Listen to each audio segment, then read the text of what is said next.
Assalamualaikum warahmatullahi wabarakatuh. Buku pengurusan emosi dalam kisah Nabi Yusuf AS.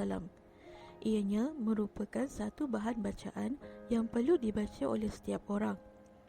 Manusia sememangnya tidak dapat lari daripada mengalami masalah, dan salah satunya adalah masalah berkaitan emosi.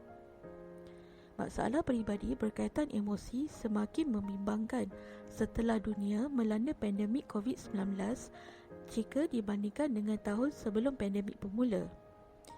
Masalah berkaitan emosi wujud apabila jiwa seseorang menjadi tidak tenang.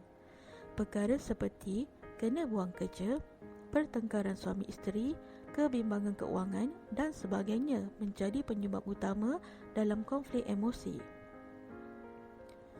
Di dalam buku ini, terdapat banyak penceritaan tentang berkaitan dengan emosi, dan masalah emosi ini juga berlaku kepada para Nabi dan Rasul.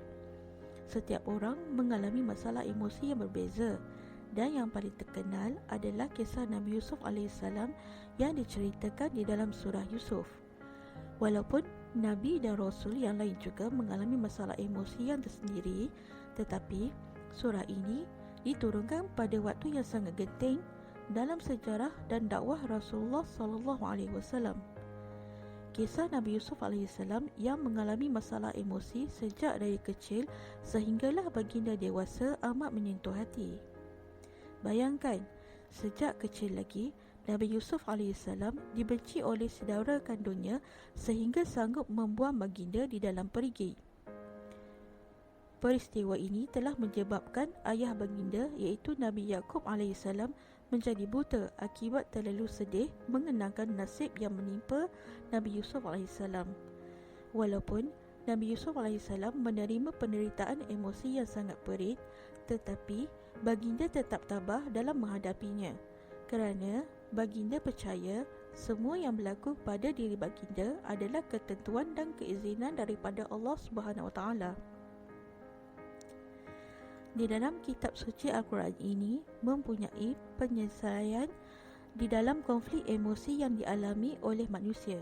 Al-Quran juga menceritakan bagaimana Nabi dan Rasul juga mengalami gangguan emosi dalam menyampaikan dakwah, tetapi dalam masa yang sama, Al-Quran juga menerangkan jalan penyelesaian di dalam setiap permasalahan itu. Buku ini juga turut mengupas ayat-ayat daripada surah Yusuf yang berkaitan dengan pengurusan emosi. Oleh itu, saya berasa buku ini amat sesuai untuk dijadikan motivasi diri.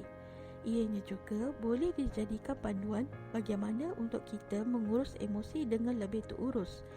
Lebih-lebih lagi, situasi pada masa kini yang boleh menjadi pencetus kepada konflik emosi.